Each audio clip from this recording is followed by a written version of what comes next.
"Are we there yet?" my wife asked jokingly. I let out a light chuckle, but ignored her question. Despite my silence, she already noticed the faintest smile crack on my face, and immediately went on to tease me about it. You see, things aren't that bad. We'd already been driving for 7 hours, a long journey to get away from the dread of daily life.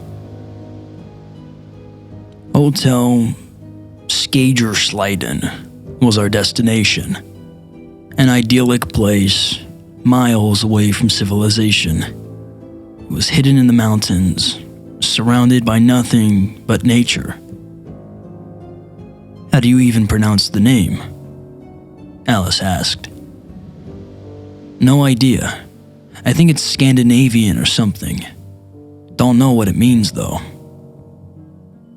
Really? Then how did you even find it? It was a good question. One I hadn't thought about since picking the brochure off my desk at home. It was just there. Whether it had arrived in the mail, or if it had been handed to me by a stranger on the street, I didn't know. Just got the brochure. It was a good deal, was all I could respond. I stayed quiet for most of the drive, only uttering a few words of frustration as I attempted to navigate the desolate roads. Alice, being the wonderful person she was, kept the mood light. Throughout our entire relationship, I'd never seen her smile fade. So, you ready to talk about what happened? She asked. I shook my head. It had already been a year since it happened, and I'd found my place in uncomfortable denial. The holiday would be a way to ignore the facts of real life, but I just couldn't bring myself to talk about it. Can't we just enjoy this week out of town? She nodded and went back to pointing out the amazing environment around us. 5 hours later, we found ourselves traveling up a treacherous mountain road. Though decayed, it provided us a beautiful view of the valley beneath. Before long, the peak of Hotel Skjærsilden greeted us, and I let out a sigh of relief. Its architecture was magnificent, starkly contrasting the lush trees around it. The design was old, but it remained amazingly well kept, a staple from times long since past.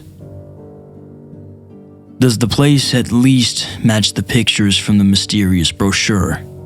She asked. I took a quick look over the beautiful structure and nodded. It actually does. Well, that's a good start. There were a few elderly people sitting out on the porch, enjoying cups of tea and smoking cigarettes. They were dressed elegantly in ballroom dresses and fancy suits. A bit odd for such a casual place. As I unloaded our car, I noticed that we'd only brought one massive bag. Where are your things? I asked. Come on, I don't need anything, Alice chuckled. Besides, it's an all-inclusive hotel. I scoffed as I struggled to get the luggage out. You just put your stuff in my bags, didn't you? By the entrance stood a large wooden sign that read Hotel Skjærsilden, helping people rest since 1886. We entered through the front door, which led us to a large hall divided between reception and a restaurant. I glanced over at the well-stocked bar and saw a couple of women enjoying exotic drinks, clearly not native to the area. Hello, I have a booking for Alex Henson, I told the man behind the reception desk. He He was a well-dressed man in his early 50s. He wore a red uniform and a bow tie, and smiled wide. In a way, he didn't really fit in with the rustic design of the hotel, but he seemed friendly enough. "Mr. Henson." "Yes, of course.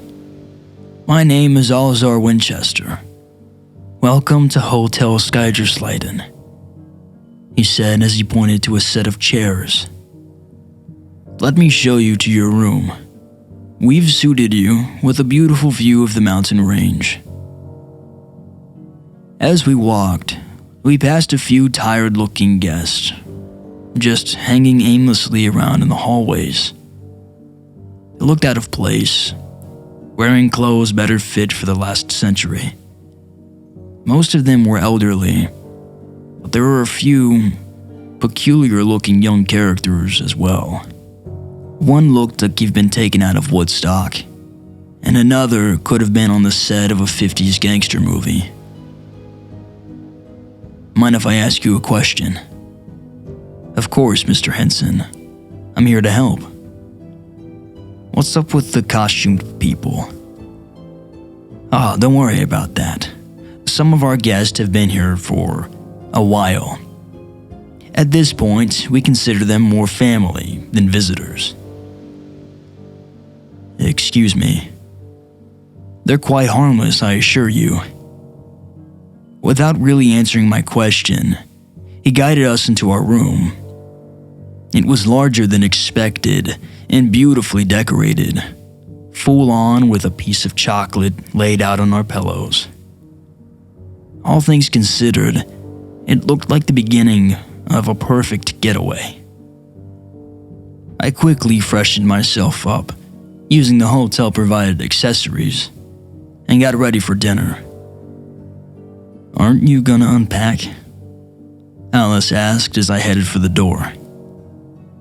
"No, I'll do it later." We headed down to the bar and noticed Mr. Winchester standing by the entrance, waiting for guests. "Would you like a table by the window?"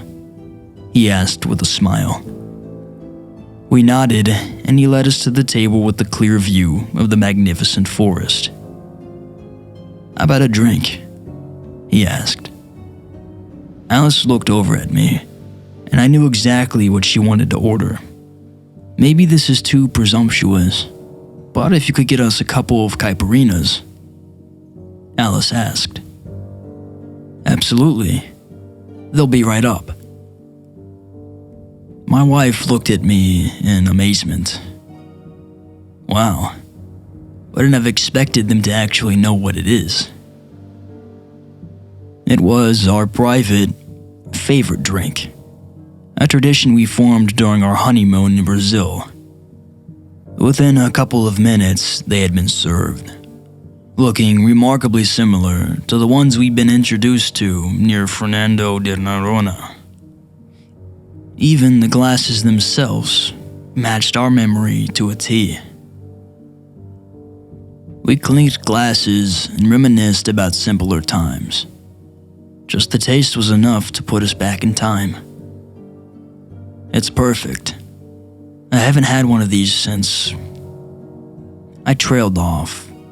Something within me stopped me from completing the sentence, but I couldn't quite put my finger on it.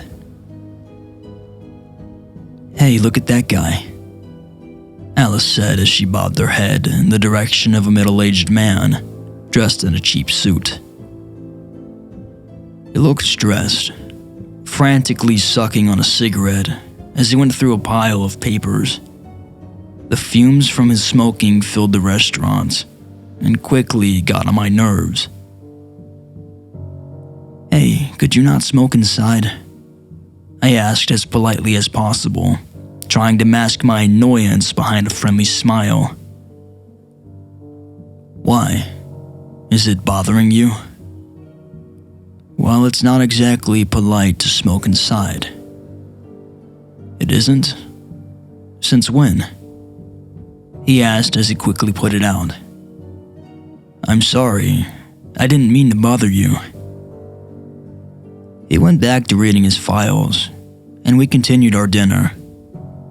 After a 3-course meal, we proceeded to get a couple of drinks at the bar. The man still sat at his table, mumbling something to himself as he sipped on a glass of whiskey. He fumbled with an unlit cigarette, looking at it with longing eyes. I felt slightly guilty, having imposed my own rules on the man. If the hotel didn't have a policy against smoking inside, who was I to stop him? Slightly tipsy, I decided to engage with the stranger while Alice went to freshen up. "You can light it up," I told him. "I don't mind. I just realized the hotel was alright with it." He hesitated for a moment before igniting it with a vintage lighter. "Thanks. So what brings you folks around these parts?" he asked. "Just needed a break from real life," I responded. "What about you?" "Well, the precinct decided I needed to take some time off to, recuperate." I glanced at the pile of papers that were pouring out of his folder. "Looks like you're not exactly following orders," I joked. "Well, murders don't take time off, as far as I know. If I'm honest, I'm not exactly fond of the captain. If he wants me to keep away from the station, I will, but I'll be damned if I give this case up." "Oh, you're a detective?" He nodded. "Yeah, for the past 25 years. What about you?" "I'm a journalist," I responded instinctively, before having to correct myself. "Well, at least I used to be." He chuckled. "As a detective, I guess I should thank you for quitting." I glanced at his file. It was stained with coffee and crumbled from being read one too many times. "The case isn't related to this hotel?" I asked, half joking, half serious. No, don't worry. I guess it's more personal at this point. Not entirely professional, but..." He sighed and closed his folder, sloppily shoving all the papers inside. "But I can't get a grip on this tonight. Justice will have to wait. Enjoy your night." With that, he got up to leave. It wasn't until he left the lobby before I noticed a piece of paper left behind. In his drunken state, he must have dropped one as he closed the folder. I picked it up, not intending to look at it, but at a glance, I noticed a date. 7th of January, 1978. It appeared this detective was working on a 40-year-old case. Confused, but keeping my nose out of trouble, I handed it to the reception. Hopefully, it would find its rightful owner. Slightly unsettled, we decided to call it a night. On our short journey to our room, we heard the faint sounds of a girl sobbing. With the dimly lit hallways and the echoing walls, it was hard to pinpoint the exact origin. "Do you hear that?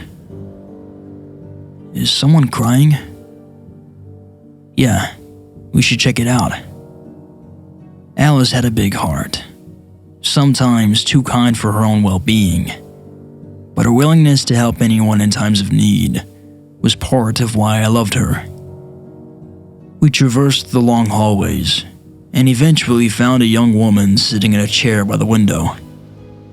Her face was buried in her hands, and her clothes looked roughed up and soaking wet. "Hey, are you okay?" Alice asked comfortingly. She just kept sobbing. "What happened to you? Are you hurt?" "It's so cold." she sobbed in response. Her voice sounded off, as if her lungs were filled with fluid. I took my jacket off and tried handing it to her. In response, she finally lifted her head from her hands and looked at us. I almost fell to the ground in shock as I saw her horrifically disfigured face. At a first glance, it looked like someone had smashed it in with a hammer.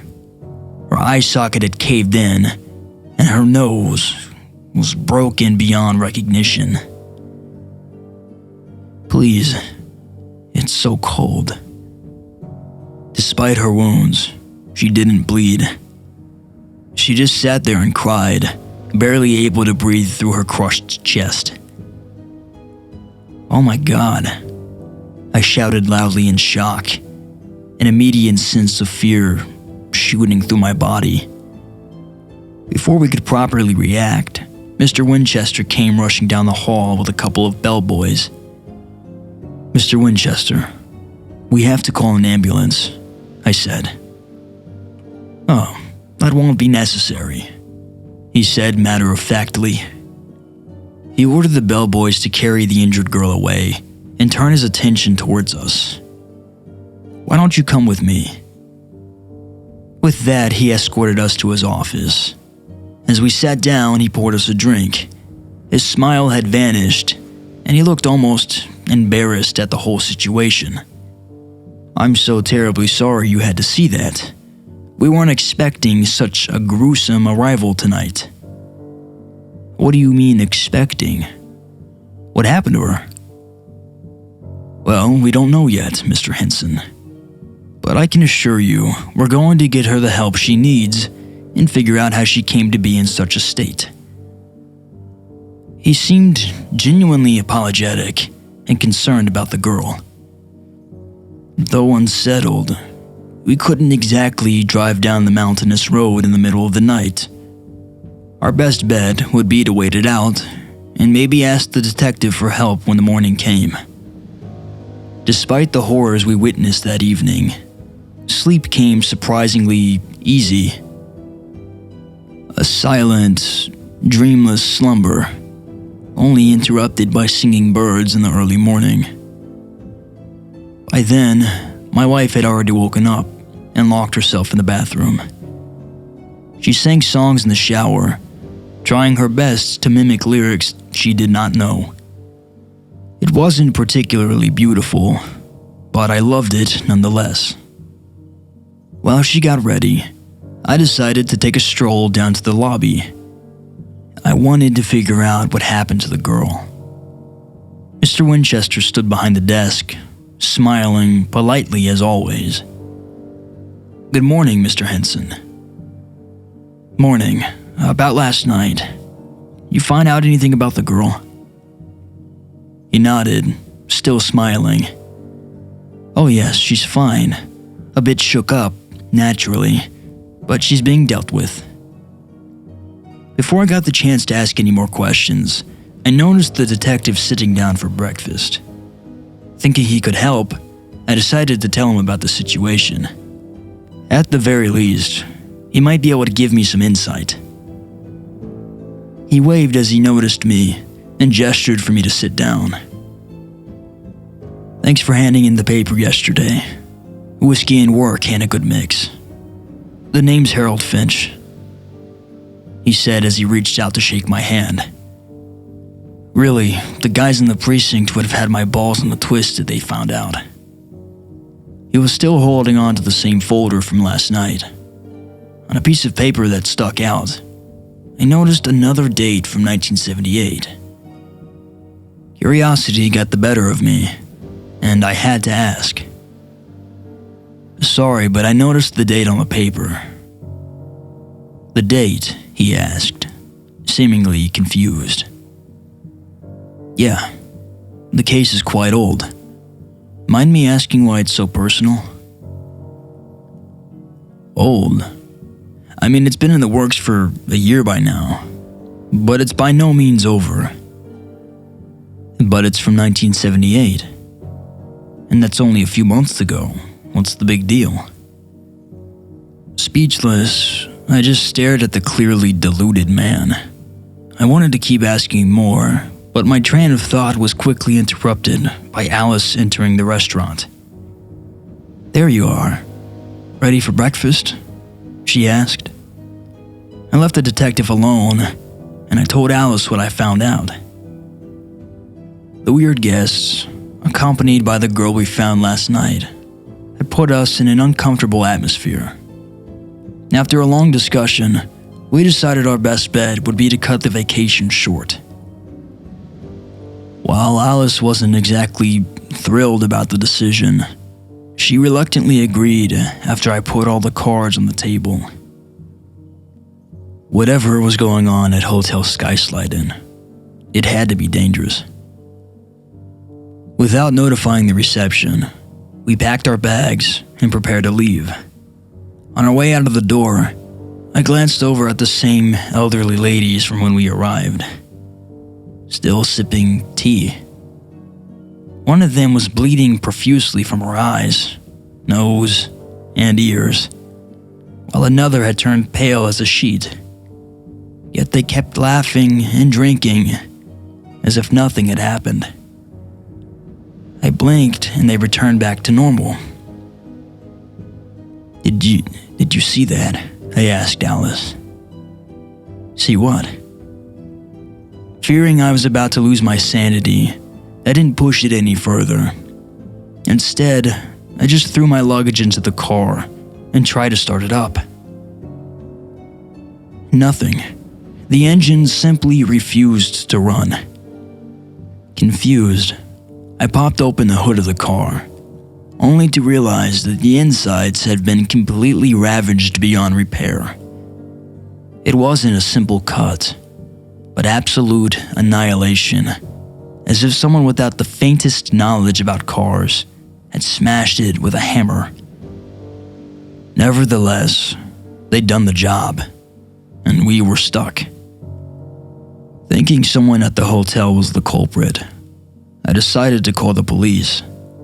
Of course, being miles away in the mountains, we didn't have a single bar of signal. Fuck. What the hell was going on here? I asked, frustrated and afraid. "Hey, let's just ask the reception to call some mechanic or something. I'm sure they have a landline we can borrow," Alice said calmly. I didn't trust them, but we had been left with few other options. As always, Mr. Winchester manned the desk, and he seemed overly sympathetic at our conundrum. Surprisingly shocked at what had happened, he didn't hesitate to offer a helping hand. He let me borrow the phone, and I called for a ride out of there. Alas, due to the distance, they couldn't send anyone out for another day. I sighed as I hung up, but my disappointment was quickly replaced by shock. There, in the lobby, sat the injured girl from the night before. She wore the same clothes, but they were cleaned up, and her face didn't have a single scratch on it. "Is that... Ah, yes, the poor girl from yesterday. She's fine now," Mr. Winchester said. But she was smashed up. She was wounded. How could it? I stuttered incomprehensibly. I looked over at Alice, who seemed oddly nonchalant about it all. "Should we talk to her?" Alice asked. We walked over and sat down next to her. With her face buried in a book, she didn't even notice our presence. "Hey," I said softly. "Oh, it's you," she said with half a smile. "I'm sorry about yesterday. I wasn't really myself." "I don't understand. What happened to you? How did you recover so fast?" She pondered for a moment, as if to remember what had happened. The frightened girl we met last night had vanished, replaced by someone at peace with the world. "Well, I don't remember exactly what happened. I think I was driving by the ocean, making my way back home after traveling the state. Then I saw an animal, just standing in the road. A dog or something. I tried to swerve around it, but I somehow lost control. The car went off the road, and I landed in the water. It was so cold, and the car was sinking so fast. I couldn't even think.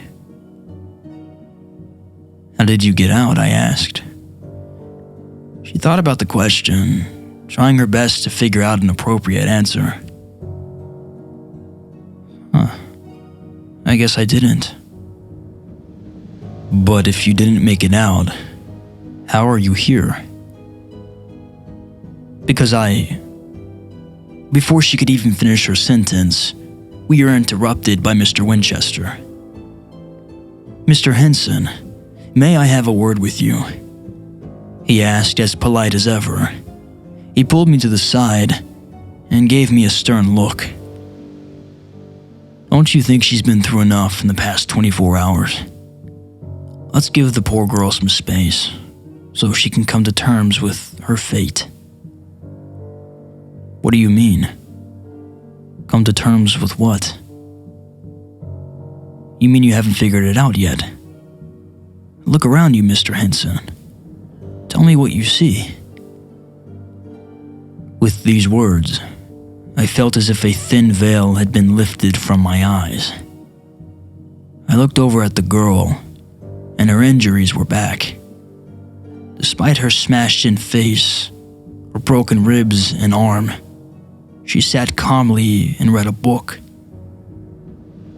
I looked at another guest, dressed in a fancy striped suit. He had a bullet hole in his head. Then I glanced into the restaurant, where the detective sat, still reading his ancient file. His jacket was soaking wet, dripping with blood, yet he didn't seem to notice. I shook my head in despair, closing my eyes tightly. Once I opened them once more, everyone looked fine. They looked perfectly healthy, all of them. But I did see the truth. They're dead. They are indeed, but you don't have to say it so loud, Mr. Winchester whispered. And you? No. I'm not dead. I'm something different entirely. But that's not important right now. What matters is the fact that you're the first living person we had here since, well, ever. I stood there, speechless. I half awaited a terrible punchline, but deep inside, I knew he was telling me the truth. Everyone at the hotel had died at various points in time, but why they were trapped there, I didn't know. The only question is, will you help us? Winchester asked. Help you how? The people here, they're all stuck because they can't accept their own demise. For some, it's instant, but for others, it's a rough process. All we can do is keep them comfortable here at the hotel. I'd help them all myself, but I'm bound to certain rules. What I mean to say is that I can't contact the outside living world.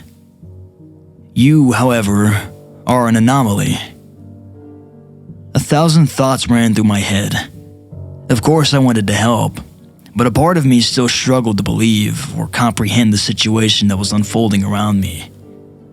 After an uncomfortable long silence, all I could ask was, how? Just talk to them. You'll figure it out. So that's what I did. I started off with the detective. I knew that whatever answers I needed would be locked away inside that folder. I couldn't straight out ask for them, so I had to resort to a more crude method. I offered him a glass of whiskey and engaged in small talk. Once he finished his drink, I offered him another, and another, and another. Before long, he started talking of his own volition, and as he excused himself to the bathroom, I took a peek at the files.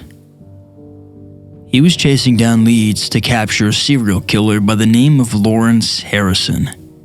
He was wanted for a string of murders occurring between 1975 and 1978, one of whom appeared to be the detective's partner.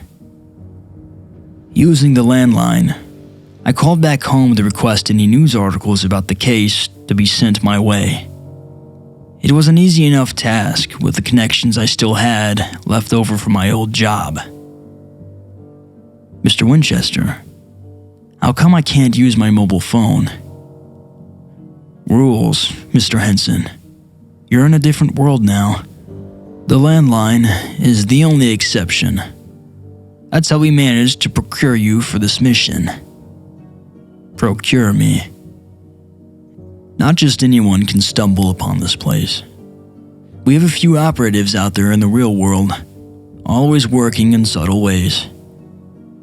Using as little as a simple brochure, they were able to nudge you in our direction. Why me? I asked. His smile vanished for a moment. That's for you to discover. Following the quick call, it was a simple task. All I had to do was show the detective that his never-ending case had been solved. So, he's dead? The detective asked. I nodded. Locked up in December 1978, dead in prison by 1980. According to the news, it was a detective by the name of Harold Finch that broke the case. Unfortunately, he didn't live to see the bastard face his day in court. 1980, but that's... He trailed off. I could see the realization hit him. His once stressed posture finally relaxed, and he just smiled. I think I'll check out now. Next was the girl. I let Alice speak to her, using a more gentle touch. As it turned out, she fled home at the age of 15 and had since regretted her decision.